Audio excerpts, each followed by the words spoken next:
અને કૃષ્ણ ભગવાનનું આમ જીવન જોઈએ ને તો આપણને ઘણી વખત એમ થાય કે ભગવાન થઈને આવું કરાય? અસત્ય ભાષણ, ખોટું બોલે, ચોરી કરે, ભગવાન થઈને આવું કરાય? પણ આપણે જોયું, પરમ દિવસે આપણે સમજ્યા કે જે માખણની ચોરી હતી એ એક પ્રકારની આર્થિક ક્રાંતિ હતી, ઇકોનોમિક રેવોલ્યુશન હતું. વાળીએ જ રીંગણા મોંઘા, એ તો અન્યાય કહેવાય.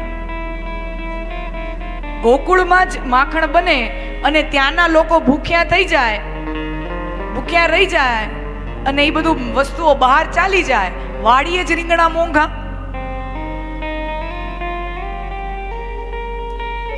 એટલે કહેવાનો મતલબ જે રિસોર્સિસ છે એનું ડિસ્ટ્રીબ્યુશન, એનું અલોકેશન સામાન્ય જન સુધી પહોંચે એવું હોવું જોઈએ.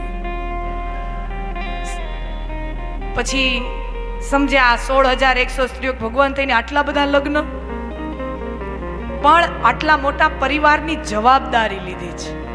સ્ત્રીઓને એક આબરૂ એમની પ્રસ્થાપિત સમાજની અંદર ફરીથી કરાવી છે. ખોટું બોલ્યા છે, ખોટું પણ બોલ્યા છે અને ધર્મરાજ જેવા ધર્મરાજા પાસે ખોટું બોલાવ્યું પણ છે. અશ્વત્થામા હતઃ, ખોટું પોતે બોલ્યા છે, ખોટું બોલાવ્યું છે. અને આ ભગવાન અસ્તવ્યસ્ત છે. મેં તમને પહેલાય કીધું હતું,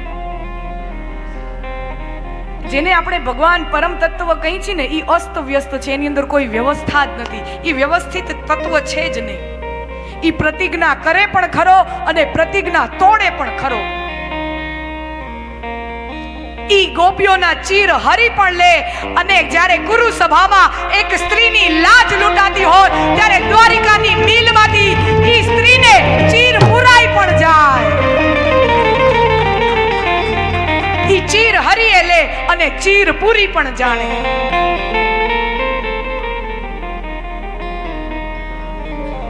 જેને ત્યાં 56 ભોગો ધરાવાતા હોય એને પૂછવામાં આવે કે જીવનનું સર્વશ્રેષ્ઠ જમણ કયું, તો એ એમ કે શબરીના હાથનું જે જમણ મળ્યું હતું ને, એવા એઠા બોર, એવું સ્વાદિષ્ટ ભોજન મને બીજે ક્યાંય મળ્યું નથી.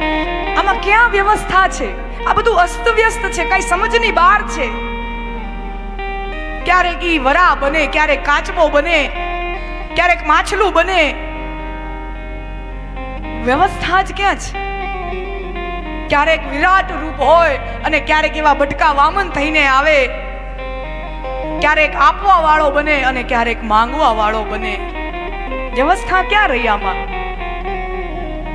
ક્યારેક 14 બ્રહ્માંડનો આધિપતિની જેમ પોતાનો રોલ નિભાવે અને ક્યારેક અર્જુનનો સારથી બની જાય.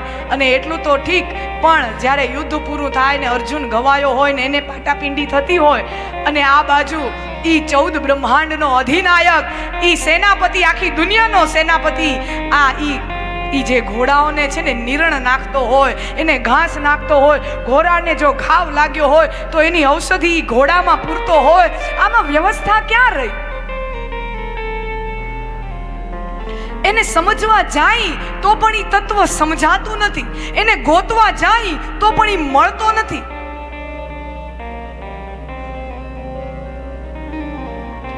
ગોતનારાને ગોઈતો ન જડે, ગહન ગોવિંદો રે. ગોતનારાને ગોઈતો ન જડે, ગહન ગોવિંદો રે. ગોતનારાને ગોઈતો ન જડે, ગહન ગોવિંદો રે. ગોતનારાને ગોઈતો ન જડે, ગહન ગોવિંદો રે. દેવકીની શું ઓછી તપસ્યા હશે? દેવકી માની ઓછી તપસ્યા હશે? જન્મ જન્માંતરોના એના જાગરણ, જન્મ જન્માંતરો એના વ્રત એકટાણા, એની પૂજા, એની આરાધના. અને પરબ્રહ્મ પરમાત્મા એને ત્યાં દીકરો થઈને આવે અને દીકરો થઈને પોતાને ત્યાં સાક્ષાત ભગવાન આવે અને પલ બે પલ માટે એનું મોઢું દેખાય અને પછી ભગવાનથી વિખૂટું થઈ જવું પડે, એ બ્રહ્મથી જુદું થઈ જવું પડે. અને ઓલી બાજુ યશોદાને એમને સુતા ખોળામાં મળી જાય. એને ખબર ન હોય એમ એને ભગવાન મળી જાય. સુતા સુતા એને ખબર પણ નહોતી કે મારી બાજુમાં ભગવાન આવીને ગોતનારાને કોઈ તો ન જડે. ગહન ગોવિંદો રે ગોતનારાને કોઈ તો ન જડે.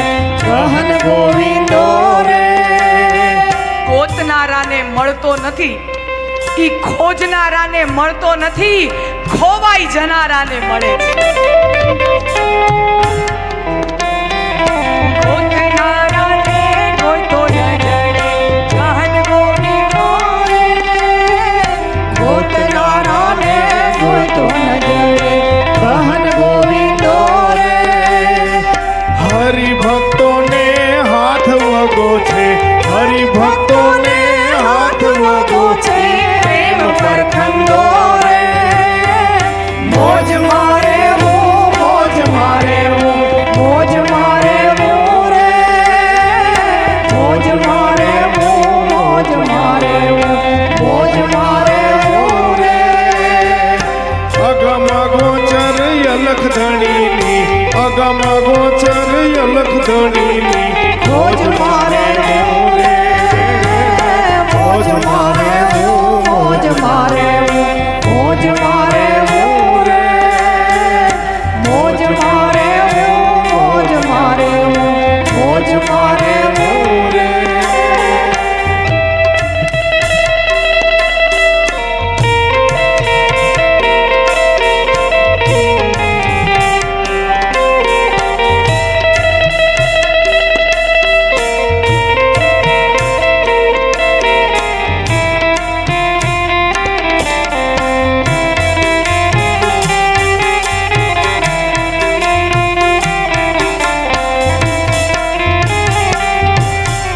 ધૂપ દીવો શું દેવને દેવો. ધૂપ દીવો શું દેવને દેવો. ધૂપ ને દીવો શું દેવને દેવો.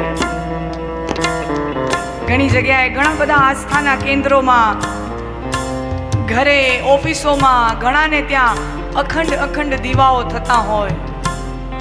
24 કલાક 365 દિવસ ઘણાયને ત્યાં આસ્થા હોય અને અખંડ દીવાઓ પ્રજ્વલિત રહેતા હોય. ઈ ધૂપ ને દીવો ઈ દેવને દેવાની જરૂર શું છે? 24 કલાક અખંડ દીવાઓ ઘણા બધાની આસ્થાઓ મુબારક, બધાની આસ્થાઓને નમન છે, પ્રણામ છે. પણ તમે ઈ 24 કલાક ઈ ઘીનો દીવો, તેલનો દીવો, ઘીનો દીવો ભગવાનને ધરાય એના માટે 24 કલાક 365 દિવસ તમારો ઘીનો દીવો ચાલુ રહે એના માટે જેટલું તમે એમાં ઘી કે તેલ નાખો, ઈ ઘી ઈ તેલ તમારા ઘરે કામ કરવા આવતા કામવાળાઓના છોકરાઓના પેટમાં રેડાય, ઈ દીવો બળે એમાં ઈ રાજી થાય. ધૂપ દીવો શું દેવને દેવો. તિલ દઈ દેવું રે. ધૂપ દીવો શું દેવને દેવો. તિલ દઈ દેવું રે. અગમ ગોચર અલખ ધણીની, અગમ ગોચર અલખ ધણીની, મોજ મારે હું રે. મોજ મારે હું, મોજ મારે હું, મોજ મારે હું રે. મોજ મારે હું, મોજ મારે હું, મોજ મારે હું રે.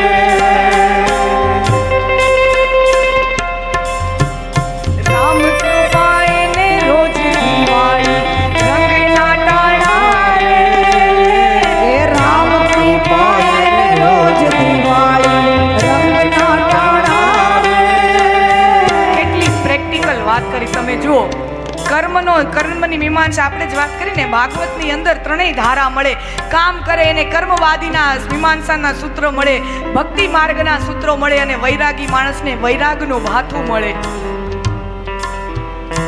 આપણે એમ કહેતા હોય કે આપણે આ મસ્તિષ્કની લકીરોને, હાથની લકીરોના આપણે ગુલામ છીએ, પણ સાથે સાથે આ સનાતન ધર્મ એ એમ કહે છે કે આ મસ્તિષ્કની લલાટની લકીરો અને આ હાથની લકીરો આપણે આપણા કર્મ દ્વારા જ બનાવીએ છીએ, એવો આપણો આ સનાતન ધર્મ કહે છે.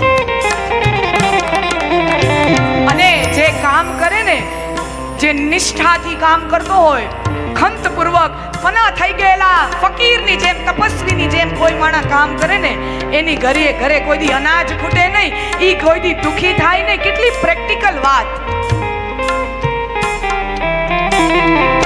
કામ કરે એની કોઠીએ કોઈ દી ખૂટે ના દાણા રે.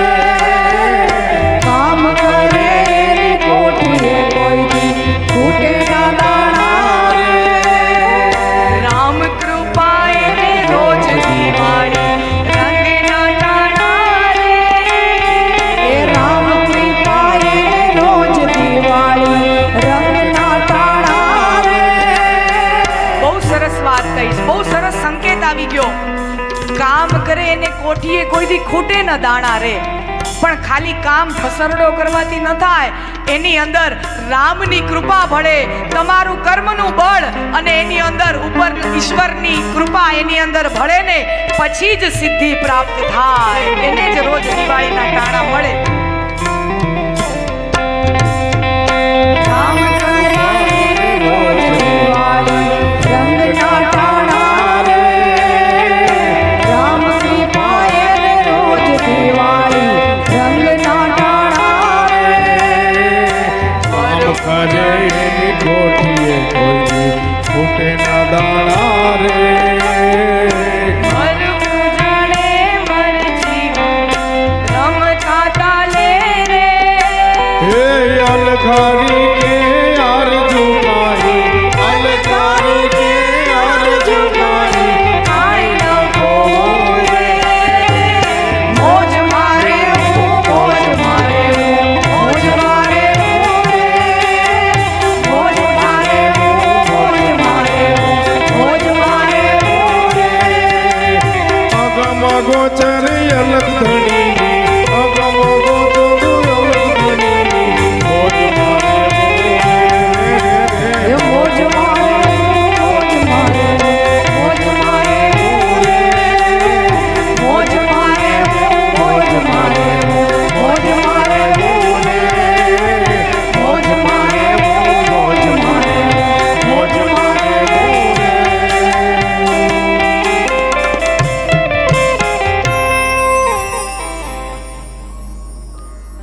આમ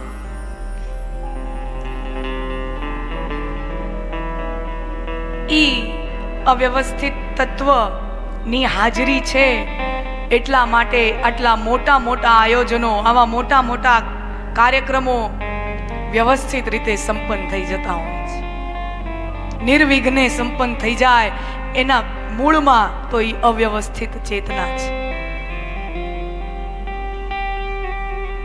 अगर ये वीडियो आपको पसंद आए तो लाइक करें और शेयर करना मत भूलिए और बेल आइकॉन पर क्लिक करना मत भूलिए लेटेस्ट वीडियो सबसे पहले पाने के लिए।